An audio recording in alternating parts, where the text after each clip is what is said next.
Bonjour et bienvenue dans cette toute nouvelle vidéo dédiée aux termes aux secondes pour les mathématiques. Et dans cette vidéo donc dédiée aux secondes pour les mathématiques, nous allons tout simplement apprendre à déterminer les coordonnées d'un point via une relation vectorielle. Donc on avait vu le cas assez simple lorsqu'on avait une égalité plutôt rapide, quand on avait un vecteur égal à un autre vecteur. Là maintenant on va voir quand on a un vecteur égal à un autre vecteur mais qui a un nombre devant.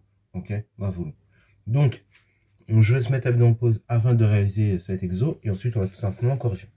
Sur ce donc, correction. Alors le but c'est de déterminer les coordonnées du point D qui vérifie donc la relation suivante. Vecteur AC égale tout simplement un quart du vecteur BD. Donc, voilà, tout simplement, pour réussir au mieux ce type d'exercice, moi, la méthode la plus simple que je conseille, après il y a plusieurs, là pareil, c'est comme pour tout, il y a plusieurs manières de procéder. Il y en a qui vont calculer les coordonnées du vecteur AC, les coordonnées du vecteur BD, ensuite ils vont multiplier par un quart pour avoir les coordonnées de un quart de BD, et puis ils vont égaliser.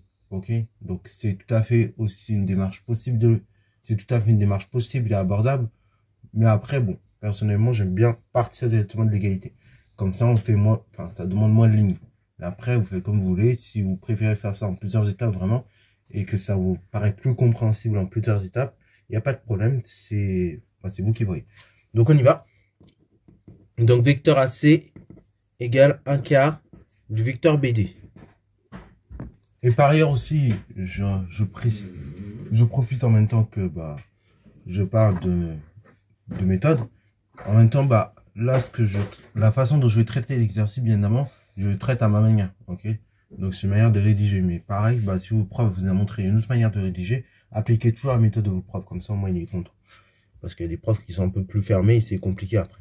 Donc vecteur AC égale un quart du vecteur BD, ça veut donc dire en termes de coordonnées, les coordonnées du vecteur AC, donc c'est pour l'abscisse du coup ce sera x de C moins x de A, pour l'ordonnée c'est ordonnée de C moins l'ordonnée de A, et c'est égal à un quart des coordonnées du vecteur BD. Coordonnées du vecteur BD, pour l'abscisse c'est l'abscisse de D moins l'abscisse de B, et pour l'ordonnée c'est l'ordonnée de D moins l'ordonnée de B. Jusque là, tout va bien. Donc après, je vais remplacer. Donc ceci, ça sera équivalent à dire la chose suivante. Donc, pour l'abscisse, du coup, on prend l'abscisse de C moins l'abscisse de A. Donc l'abscisse de C, c'est 1 moins l'abscisse de A, 2. L'ordonnée de C, donc c'est moins 3. Moins l'ordonnée, tout simplement, de A qui est moins 5. Enfin, qui est 5. Donc en fait, ce sera moins 3, moins 5. Égale, donc un quart des coordonnées du vecteur BD. Donc l'abscisse de D, je ne connais pas. Alors pareil, il y en a qui aiment bien mettre petit x, petit y, pourquoi pas. Ça dépend des profs, encore une fois. Moi, c'est vrai que j'ai l'habitude de rédiger comme ça. Mais encore une fois, ça dépend du prof. Donc après, adapter la rédaction en fonction de votre prof aussi, ça marche. Moi, du coup, l'abscisse de B c'est 1. Et pour l'ordonnée, donc c'est l'ordonnée de D pour l'instant que je ne connais pas. Moi, l'ordonnée de B. Donc l'ordonnée de B, c'est 2. Donc ceci est équivalent à dire qu'on a la chose suivante. 1 moins 2, c'est moins 1. Moins 3, moins 5, c'est moins 8. Qui est égal donc un quart de ces coordonnées-là.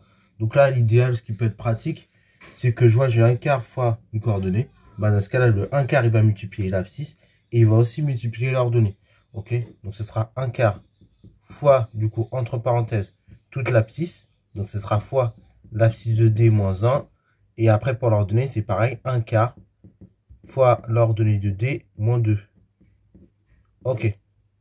Ceci équivaut à dire la chose suivante. Donc du coup, maintenant, je me retrouve comme ça avec deux vecteurs qui sont égaux. C'est pour ça que je fais ainsi. Là, je me retrouve avec deux vecteurs qui sont égaux. Et donc, deux vecteurs qui sont égaux, ça veut donc dire qu'ils ont la même norme.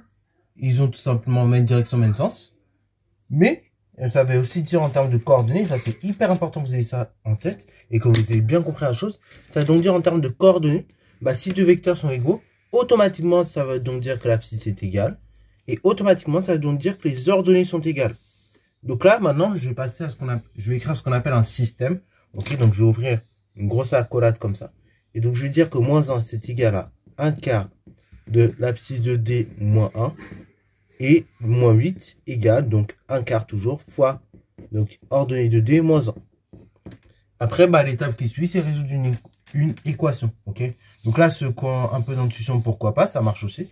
Mais la façon la plus propre de réussir à terminer l'exo, ça va être de résoudre l'équation dans tous les cas. Mais si vous avez un peu d'intuition, ça va vous aider à apprendre le résultat. Mais dans tous les cas, pour finir l'exo proprement, il faut que vous fassiez la résolution. Donc du coup, vous allez dire que ceci est équivalent à dire qu'on a moins 1 qui est égal à 1 quart fois l'abscisse de D moins 1 quart fois 1, donc 1 quart. Alors pourquoi je fais ainsi? Parce que tout simplement j'ai 1 quart fois toutes ces parenthèses. Donc l'idée pour directement avoir l'accès à l'abscisse de D, je vais tout développer. Pareil pour cette deuxième égalité. J'aurai donc moins 8 égale 1 quart de l'ordonnée de D, moins du coup toujours 1 quart. Ok, puisque c'est 1 quart fois 1. Non, pardon. Donc là, tout ça c'est moins 2 quarts. Donc en fait, après simplification, vous devez obtenir moins 1 demi. Ok. Voilà, donc là, faites gaffe. Après, du coup, on y va. On va simplifier au maximum. Donc le but, c'est d'isoler l'abscisse de D. Donc dans un premier temps, je vais dire que j'ai 1 quart d'abscisse de D égale. Donc moins 1. Et là, le moins 1 quart me dérange, donc j'ai ajouté 1 quart. Après, pareil, mon idée, c'est d'isoler 1 quart de l'ordonnée de D. Donc là, l'ordonnée de D, c'est bien. Mais ce qui me dérange, là, c'est le moins 1 demi. Donc je vais ajouter 1 demi. Donc en fait, j'aurai moins 8 plus 1 demi, qui sera égal à 1 quart de l'ordonnée de D. Alors là, après, il y a plusieurs manières il y a plusieurs techniques pour arriver à la solution. Ok. Soit vous multipliez tout par 4, ou soit au contraire, et ben, vous allez chercher à simplifier cette fraction-là. Ok. Enfin, cette somme-là. Alors bon, ce qui peut être pratique ici, ça va être de tout multiplier directement par 4. Vous allez voir, ça va faire sauter les fractions. Ok, ça c'est pratique. Bon, donc là, je le disais, comme j'avais énoncé précédemment, ce qui est ultra important. Et donc, ce qui va être plus pertinent, ça va être de multiplier directement par 4. Comme ça, je vais chasser moins 1 quart. Donc là, du coup, je vais avoir abscisse de D égale. Donc 4 fois tout ça. 4 fois moins 1 plus 1 quart. Et après, pour l'ordonnée de D, pareil, je vais multiplier par 4 de sorte à chasser moins 1 quart. Comme ça, il me restera une fois l'ordonnée de D. Donc en fait, j'aurai 4 fois moins 8 plus 1 demi. Et là, bah, je vais directement arriver à l'abscisse de D. Enfin, aux coordonnées de D. Donc pour l'abscisse de D, bah, du coup, c'est 4 fois moins 1 moins 4. Plus 4 fois 1 quart. Donc ça fait tout simplement plus 1. Ok. Et pour l'ordonnée de D, donc là, vous avez 4 fois moins 8 moins 32. Plus du coup 4 fois 1 demi. Bah, du coup, là, ça fait du coup 2. Donc après simplification, vous voyez, on aura plus rapidement le résultat que si on allait chercher à tout réduire au mètre dénominateur pour le coup. Après simplification, on a la chose suivante. Du coup, on va pouvoir obtenir que l'abscisse du point D, c'est moins 3. Puisque moins 4 plus 1, ça fait moins 3. Et puis pour l'ordonnée, du coup, ça va être moins 32 plus 2. Donc comme si vous étiez au moins 32e étage. Vous remontez 2 étages, mais en fait, vous êtes toujours au moins 30e étage. Voilà. Et donc, conclusion, c'est ultra important de le dire. Conclusion, le point D, il a pour coordonnées moins 3, moins 30. Alors pareil, je vois beaucoup d'élèves là.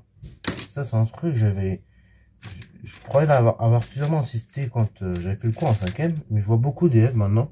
Je sais pas si c'est une mode, je sais pas si on apprend comme ça au collège maintenant, mais en tout cas, je vois beaucoup d'élèves qui écrivent D égale moins 3, moins 30, comme ça. Alors ça, faites gaffe. Il y a que les logiciels, normalement, de géométrie qui est écrit comme ça. Mais normalement, nous, pour écrire proprement une coordonnée, on n'écrit jamais le égal. Ok? Ça, c'est seulement si vous manipulez sur un logiciel de géométrie.